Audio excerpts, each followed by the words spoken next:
This morning, governments and businesses are considering a way for people to prove they've been vaccinated against COVID-19. They're called vaccine passports, and it could determine who can travel, stay at a hotel, or even visit a bar.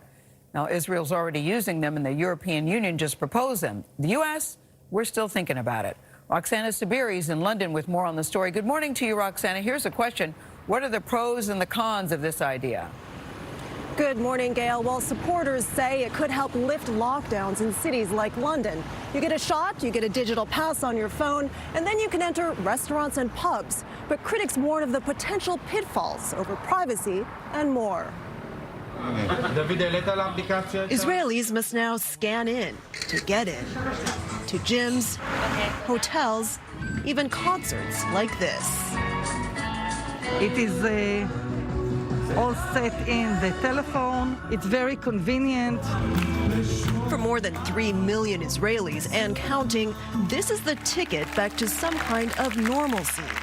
Finally, all the way in the car, I sang back to life, back to reality.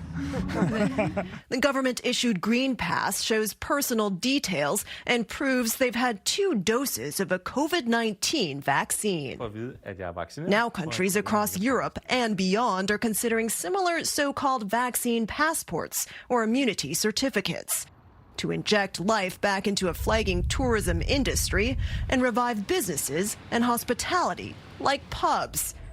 The UK is studying whether to introduce vaccine certificates, raising the possibility that Brits could soon need a passport for a pint.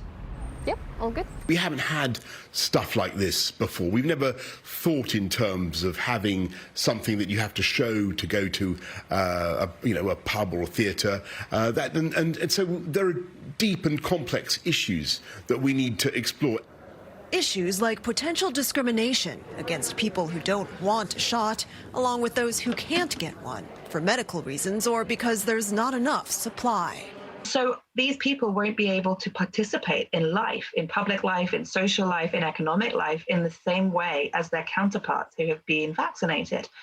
Claire Wenham from the London School of Economics says data privacy is another concern. Is it going to be something that's digital and tracks you? And that obviously opens a whole different range of conversations about, security of your data, for example. So government shouldn't rush it. Government shouldn't rush it. I think it's a Pandora's box, and I think it's a slippery slope into, having life being governed by your health status. But as governments debate immunity certificates, businesses are pushing ahead.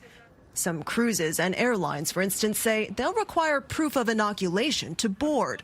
So while these passes are raising tricky ethical questions, you may need one to travel as early as this year.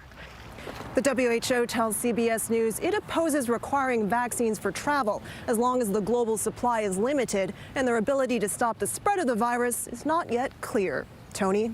All right, Roxana Saberi in London for us. Roxana, thank you very much. I love this idea. I love it, too. I love Not this everything idea. is a slippery slope. Sometimes you're taking one step forward, and that's all. We get tracked digitally all the time now for all sorts of things. I have no problem. Yeah, I also find, guys, the honor system doesn't work here. It doesn't. No. And normally, if you don't get a vaccine, it doesn't affect me or you. Yeah. It normally just affects you alone. But That's now, right. whether you get this vaccine could affect a lot of people. Everybody in the room. And if you have a medical condition that give me prevents you that from getting passport. vaccinated, if you have an allergy, I'm sure that can be worked out and it can be marked on your passport. Yep. All right. Well, no one's asked us, but we approve. But we're unanimous. Yeah, we're unanimous. And where'd you get your PhD?